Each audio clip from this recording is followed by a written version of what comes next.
Assalamualaikum warahmatullahi wabarakatuh. Perkenalkan saya Silvia Fitriani dari kelas H.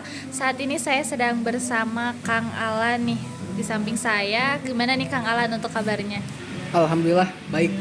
Alhamdulillah luar biasa. Di sini kita berbincang santai aja ya Kang Alan, nyantai kan ya? Nyantai. Nah, kita di sini saya ingin sedikit membahas soal kabar atau berita yang sedang lumayan ramai diperbincangkan, yaitu tentang kebakaran yang terjadi di California. Nah, saya ingin bertanya nih Kang Alan, apa sih pandangan Kang Alan terkait kejadian kebakaran yang terjadi di California tersebut? Oke, sebelum saya jawab, saya izin klarifikasi dulu ya. Kalau jawaban saya ini atas pendapat pribadi dan juga beberapa sumber yang saya baca.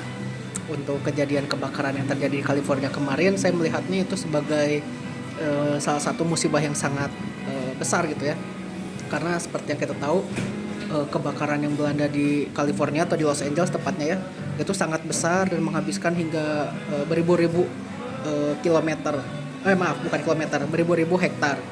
Nah, untuk dampak yang diberikan juga sangat masif gitu, sehingga menjadikan kota tersebut menjadi lautan api kalau saya lihat ya. Jadi cukup parah gitu ya untuk kejadian kemarin. Nah, karena memang meluluhlantahkan itu ya Kang Alan, siapa saja sih pihak yang terlibat nih di dalam kebakaran tersebut? Kalau saya mungkin ngelihatnya bukan yang terlibat ya, tapi lebih menjadi korban. Mungkin yang pertama itu dari pemerintahnya, yang kedua dari rakyatnya, yang ketiga juga dari alam sekitar. Nah, kenapa pemerintah dan rakyat menjadi korbannya? Karena yang pertama saya melihat pemerintah sendiri kehilangan atau merasakan banyak sekali kerugian gitu. Mulai dari infrastruktur, sarana dan prasarana yang terbakar habis, kemudian dari rakyatnya juga banyak kehilangan materi seperti harta sendiri ataupun aset-aset yang mereka miliki. Pun begitu dengan alamnya yang dimana habis terbakar semuanya oleh api. Jadi saya bisa bilang semua itu adalah korban.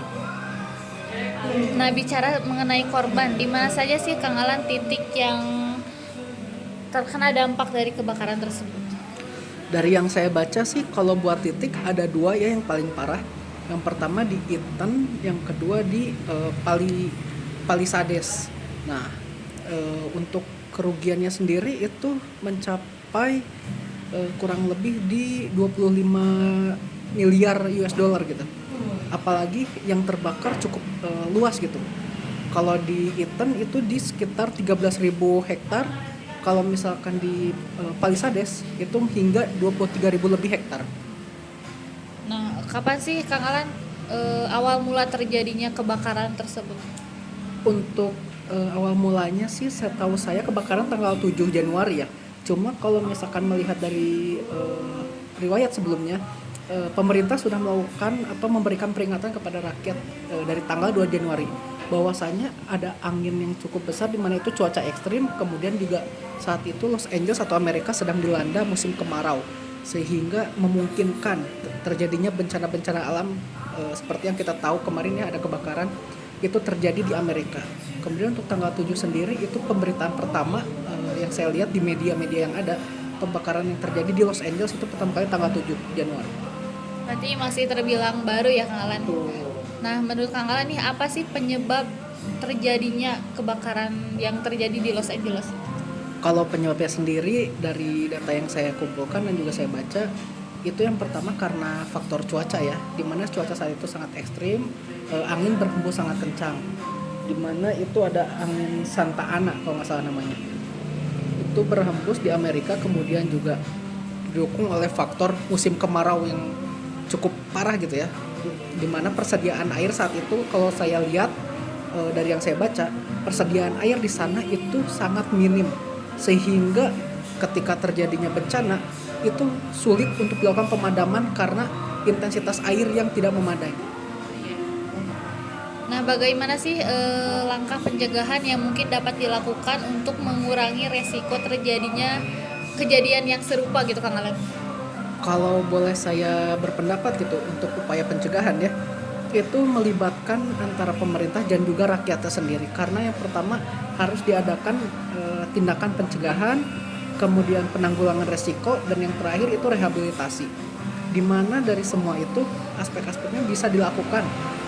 Mungkin dengan cara yang paling basic, yaitu memberikan edukasi kepada masyarakat ataupun seluruh elemen yang tergabung di dalamnya untuk melakukan yang pertama pencegahan akan terjadinya bencana alam yang mungkin terjadi, kemudian memberikan arahan agar masyarakat lebih bisa menjaga alamnya, dan kemudian mungkin karena yang tadi saya baca itu ya ada intensitas air yang kurang memadai, itu bisa dilakukan mungkin penambahan ataupun penanggulangan air yang cukup untuk kedepannya mungkin sebagai pencegahan agar tidak terjadi bencana serupa. Wah, luar biasa sekali Kang Alan, terima kasih ya atas waktunya, dan juga mungkin itu saja kesimpulannya bahwa kita harus memang banyak waspada dan juga melakukan beberapa upaya yang mungkin masih memungkinkan gitu untuk dilakukan untuk mencegah terjadinya kejadian yang serupa ke depannya kayak gitu. Terima kasih Kang Alan atas informasinya. Berikut yang saya sampaikan. Terima kasih. Wassalamualaikum warahmatullahi wabarakatuh.